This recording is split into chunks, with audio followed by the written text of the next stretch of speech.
Hello and welcome to Tuesday. Yesterday, I briefly mentioned that I had spent quite a bit of time reading a book yesterday. Uh, Took only a couple hours, and well, I wanted to talk about it today. And that book would be Legends and Lattes, a low stakes adventure. At least the title is novel of high fantasy and low stakes.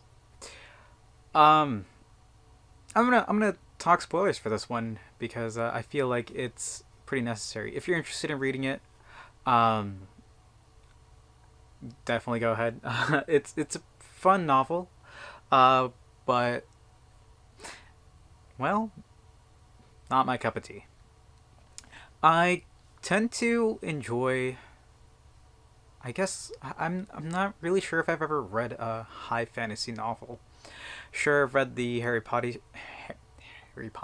Harry Potter series as a kid, and like kind of was interested in that, but um, I have the Lord of the Rings books. I just never read them. I've seen the movies, of course, but it's just like I never put time into reading the novelization or anything of that nature.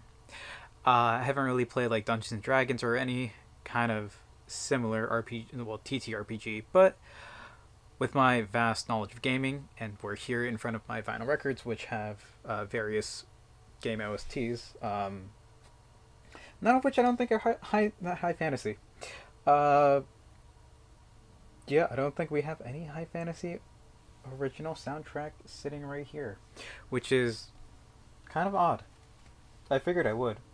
Um, yeah, nothing too high fantasy. That's surprising. I figure I would. Well, regardless, this is a high fantasy novel that came out last year. Um, I have the Wikipedia article up for reference for things because who can remember anything? That's always been an issue. But less on that, more on this. So the book is about a orc warrior who has forsaken her career as an adventurer to open a coffee shop. Now, coffee being not too known in this parts of the world, it was invented by gnomes, I want to say. Um,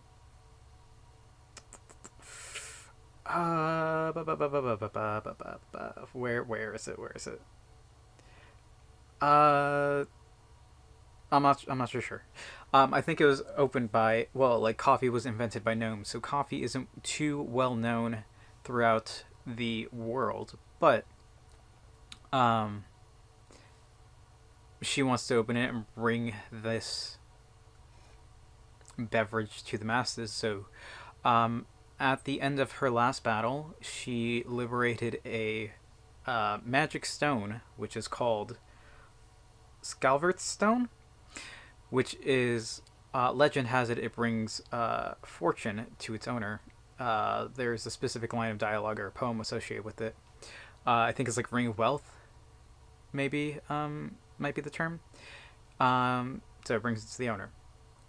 So using the stone, she like holds it in her hand or something, and like she's following it to, um, like it glows or like some magical power happens where she's in front of a shop. I think it's like old horse stables or something along those lines, and she buys it from the guy who owns it, transforms it into a coffee shop with the help of a hob uh, carpenter. I'm not so sure what hob typically. Household spirit. She recruits a hob carpenter named Calamity, Cal for short, and gets building on a tavern, but for coffee. With the After putting up an ad for a assistant, she recruits a succubus named Tandri, and eventually gets a baker named starts with a T, Thimble. She gets a baker named Thimble, uh, and they just have a coffee shop. She deals with local ruffians, and that's about it.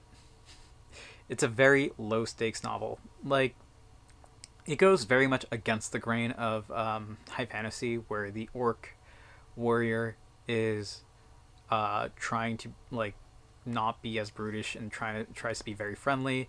And succubus really isn't being a succubus, and like the ratkin thimble baker isn't like, is very quiet, keeps to themselves, isn't aggressive or anything.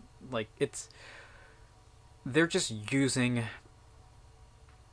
commonplace, I guess, species would be the word, or like in high fantasy, and not just like you going against what attributes you would normally associate with them. So because of that, it's kind of weird, but it's fine. The thing about it, and big spoiler, like that was minor spoilers. Big spoilers time. If you're still watching and interested in reading this novel, go ahead and click off the video. Go buy yourself a copy, or maybe one at your library. Go to your library and pick one up. Um, yeah. After like the first couple of days, things are slow. They're starting to build up some clients. The baker, Thimble, comes along, has a cup of coffee, uh, offers to like work there, and like as long as they can get coffee, they'll bake stuff. The baker invents what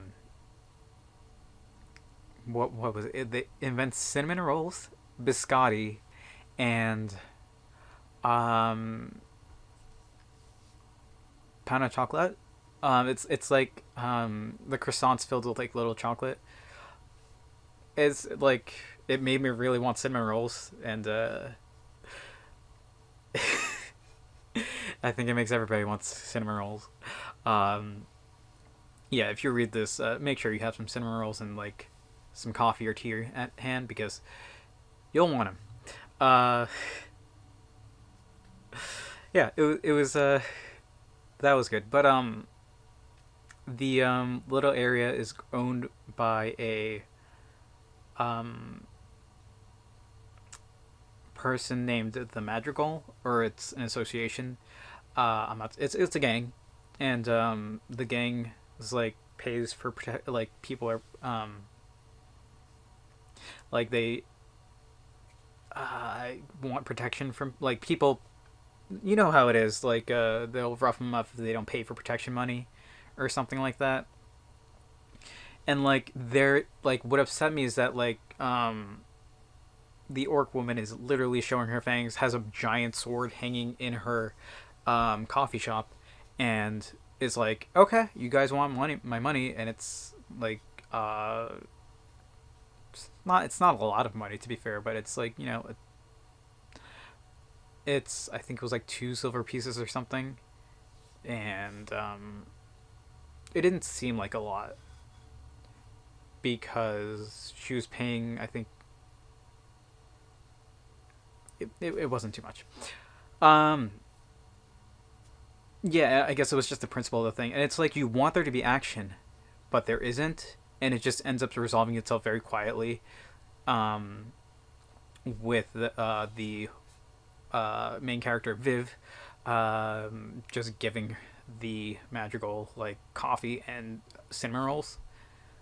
So like that happened, and biggest plot point, like everything is building up, everything is going well, and like obviously you gotta have some issue. One of her old adventuring buddies sets fire to the place because they want the stone. They end up getting the stone, and the place is burned down, and like they gotta rebuild. People just come out of nowhere, like nameless characters just start rebuilding the shop. There really it really isn't a lot of named characters, and like the shop is their main location. There's like you visit 2 other places, I feel like, well, maybe 3, but it's like you're only there for a couple paragraphs, and like you're only at the shop ever. There's like no other notable locations. It could be it's like a episode in a box kind of thing, or like a movie in a box could be, really, but that's basically it. And after everything's rebuilt, they all have joyous fun. It's back to normal. Hooray! Very very low stakes, and it's okay. It's not the book for me, but this book has gotten a lot of high praise, and a lot of people love it. It's a very comforting book, and it's a very cozy fantasy, but it's not for me, and I'm not so sure where I would like, I'm not a writer, and the person who wrote this is a professional uh, audiobook recorder. They do voices for audiobooks, and yeah, like, there's obviously room for improvement, and there is another novel on the horizon that hold on, it was nominated for Goodreads Choice Award of 2022, Nebula Award for Best Novel, and Hugo Award for Best Novel for 2023. That is wild. Like, it was fine, but it was just like, it didn't feel did it actually win it? It might have won it. No, it didn't. It was nominated. Hasn't. Yeah. It's a fine book, but like, it really left me wanting more. And despite that, there is another novel in the series. I think it might be a prequel on the way, so I'm looking forward to that. I'll see if it's actually worth its weight, but like, it's an okay novel. You might enjoy it if you're interested in such a thing. Like I said, it's a cozy fantasy, but we'll see. Hopefully, hopefully the second novel is better. Regardless, that's what we're gonna call it for today. Thank you all for watching. I hope to see you tomorrow, and until then, later.